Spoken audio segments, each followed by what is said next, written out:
और वसीयत के बाद में तुरंत तत्काल उनकी हत्या कर दी है रास्ते में। यहाँ पर डेड बॉडी उनकी लाश चौपहिया वाहन से आया हुआ है, जो कि हम सिंह यादव, राम सिंह यादव। क्या समस्या है? समस्या है कि हमारे बड़े भाई का अंतकाल हो गया है। अंतकाल इस प्रकार से हुआ कि 22 तारीख को हमारे लड़के का पेपर था।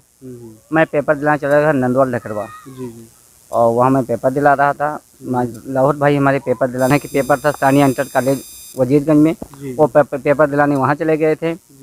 हम लोगों भाइयों से काफ़ी लगाव था, कोई भेदभाव नहीं था किसी भाई से।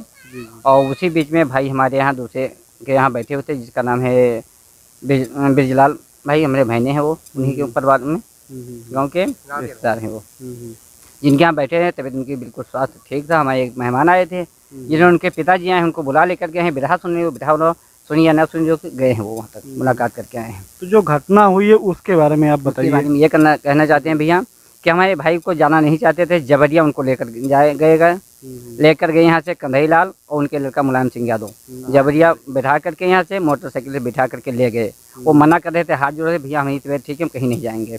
उनकी संपत्ति को वसीयत अपने लड़के के नामे वसीयत करा दी, और वसीयत कराने के बाद में उनकी यानी कि कुछ ही सेकंड के बाद में, मिनट के बाद में उनको पता चला कि वो मर गए।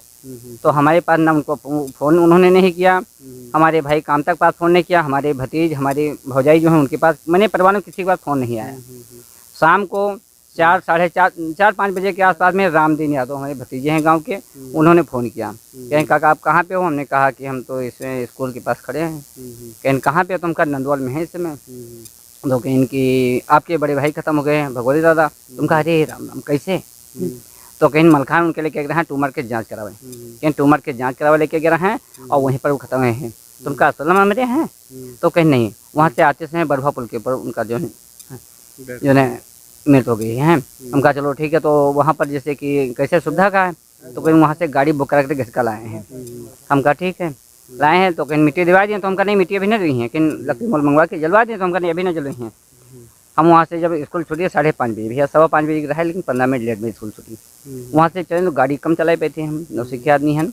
वहाँ से आते आते रास्ता खराब है, तो हमको बज गए 7, साढ़े 7 बज गए। जब वहाँ से आए तो देखा इनके मुख में कुछ खून लगा हुआ था ना, और देखा तो भाई मरे गए थे। तो अपन लाइट बत्ती का सब करवा वगैरह तो इसके विषय में आपने कहीं एप्लीकेशन दिया? हाँ, इसके वजह मैंने थाने में जाकर एप्लीकेशन दिया। थाना के जो है चौकी प्रभारी हमारे हैं महेंद्र प्रताप सिंह, तो या महेंद्र प्रताप सिंह, उन्होंने दबदबा कर भगा दिया। कह रहे हैं इसमें कोई कार्रवाई नहीं करेंगे, कोई सुनवाई नहीं करेंगे, और जो खिलाफ उसके जो मुकदमा उसके खिलाफ लिखेंगे वही मुकदमा आपके खिलाफ लिखेंगे, निकल जाए बात ना। कौन कहा ये सब? ये महेंद्र प्रताप सिंह चौकी इंचार्ज ने कहा। चौकी इंचार्ज ने कहा, चौकी इंचार्ज ने कहा। तो फिर दीवान बैठे थे, दीवान ने कहा ये जिसको आप दबजा रहे हैं ये भाजपा के नेता हैं। कहीं भाजपा कही थी पार्टी के नेता से मतलब नहीं है, यहाँ से जाइए बाहर। हम वहाँ से हम थे, हमारी दीदी थी, हमारी भौजाई थी, हमारे भाई से भतीजे पूरे परिवार के साथ गए थे। ठीक है, भगा दिया गया। वहाँ से दीवान ने आए साथ में, हमारे दीवान जी उसके ने भेजन दीवान का, दीवान जी आए साथ में यहाँ एप्लीकेशन पे बूते जैसा लगे एप्लीकेशन लिखवाएंगे। एप्लीकेशन लिखवाए के बाद में ले लिए, कहीं उसकी जाँच करेंगे। उन्हें मौके पर आए, यहाँ पर देखा, वहाँ पर नहीं कि यहाँ पर आए हम लोगों के यहाँ पर देखा। देखने पर बाद गए, उनके पास फ़ोन मिलाए, फ़ोन मिलाकर बताया कि सही है उनसे मैं बात कर लिए, शाम को आएंगे तुम चले आना। शाम को हम गए यहाँ से पुरैनी पास, उनके पास फ़ोन मिला, फ़ोन नहीं रिसीव किए। दीवान के पास फ़ोन मिलाया, उनके पास फ़ोन नहीं रिसीव हुआ। कुछ समय बाद जब वहाँ निकल लिए तो उन्हें फ़ोन करके बताया ठीक है, और उनसे बात हमारी हो गई है, और जाइए, और कुछ समय में वो आएंगे तो फिर हम समझ लेंगे कैसे क्या मैटर है ना। लेकिन कोई बात होनी नहीं चाहिए। यहाँ पर सब कोई कहा था कि भाई मारा ही नहीं है तो हम मार देवे, भाई भतीजे कहा था कि मारी नहीं तो हम मार उनका। तो जो इसके लिए अगर कार्रवाई नहीं कर रही है तो हमारा सरकार से निवेदन है, आप लोगों से निवेदन है, हाथ जोड़ करके विनती कर रहा हूँ है कि इसमें न्याय मिलना चाहिए, बाकी कुछ नहीं। कि जैसे भाई के संपत्ति के बाद में उनका हत्या कर दी गई है तो उसमें न्याय मिलना चाहिए और उचित कार्रवाई होनी चाहिए। इसकी पुलिस प्रशासन द्वारा आपके न्यूज़ के द्वारा जांच करवा करके और उचित कार्रवाई होना चाहिए। दोषी हैं तो दोषी को दंड मिलना चाहिए, अगर दोषी नहीं है तो कोई बात नहीं है। अच्छा, जो आप कह रहे थे कि कुछ रिकॉर्डिंग हमारे पास है? हाँ, रिकॉर्डिंग जी भैया, उसको आप पेश कर रहे हैं? बिल्कुल बिल्कुल बिल्कुल, सारी रिकॉर्डिंग नहीं, कुछ रिकॉर्डिंग है जिसमें हमारा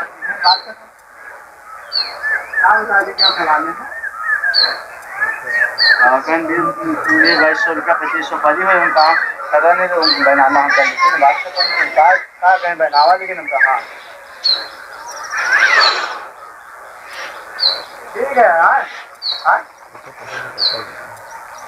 उससे पहले बात कर चुके हैं, उसके बाद में आती है रिकॉर्डिंग तो मेरा टेलिंग गया कैसे मेरे फिर हमको पूछा फोन पर पूछी कैसे मेरे तो उन्होंने बताया कोई कहे ना कि बात कर जाएगी तो समझ जाएगा।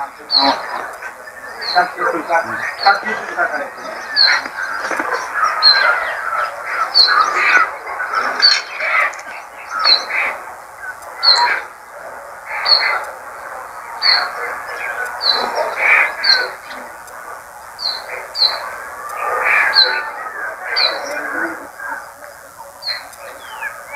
चलिए आप सब लोग चैनल में बने रहिए। अब मैं दूसरे शख्स से बात करेंगे इसके बारे में कि इसमें क्या सच्चाई है क्या गलत है। क्या नाम है दादी आपका? सावित्री नाम है।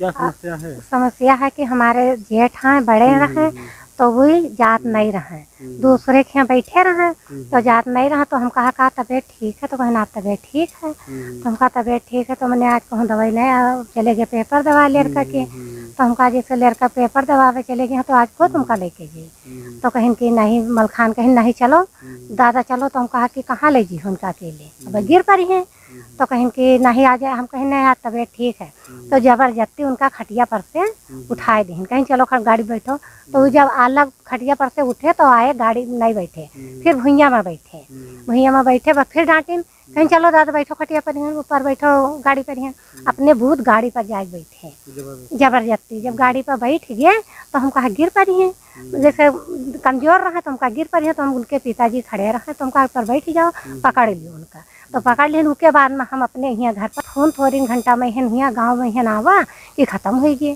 तो हम कहा अब्बा नीक गई कि नहीं है और अब 3 घंटा में कहाँ कौन में खत्म हो गए कहीं ना जैसे सुधीर जाँच लिखे नहीं थे जैसे जाँच करावे तो अभी जाँचो नहीं पाई और 3 देर में खत्म हो गए कहा होगा अभी बोलबे कि नहीं है तो कौन में खत्म हो गए तो कहीं नहीं खत्म हो गए तो हमका खत्म हो गया ले गया दवाई करा तो का मार डारी न तो खत्म हो गए तो कहीं की मार नहीं डारी है तो उन्हें हुआ कैसे उनसे लौटे बर हुआ खत्म हो गया तो हम कहा कि 3 घंटा में खत्म हो गया अभी नहीं बोलबे कि नहीं तब गया है तो कहीं की नहीं खत्म वो हमारे यहाँ फोन नहीं कहीं और हमारे यहाँ बिना जात नहीं रहे तो हम कहा कि वो आ जा तब दवाई आने जाओ ठीक है जैसे 2 दिन के दवाई ला आया हो 15 दिन के दवाई डॉक्टर से ला आया हो तो यह दवाई खाओ तो कहीं नहीं दवाई का फायदा है ठीक है तो हम कहा ठीक है तो ना ले जाओ जाँच करावे जब ठीक आ जी हैं तब जब 15 दिन के दवाई इनका खाओ जब ठीक हो जी हैं तब ले जाओ तो कहीं नहीं चलो गाड़ी बैठो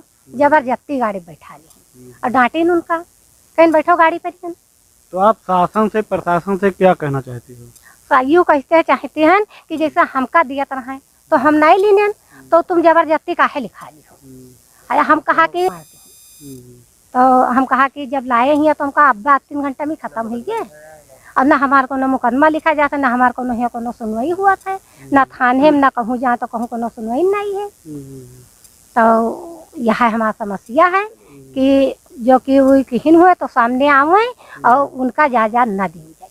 मतलब किसके साथ गए थे? गए अपने उनके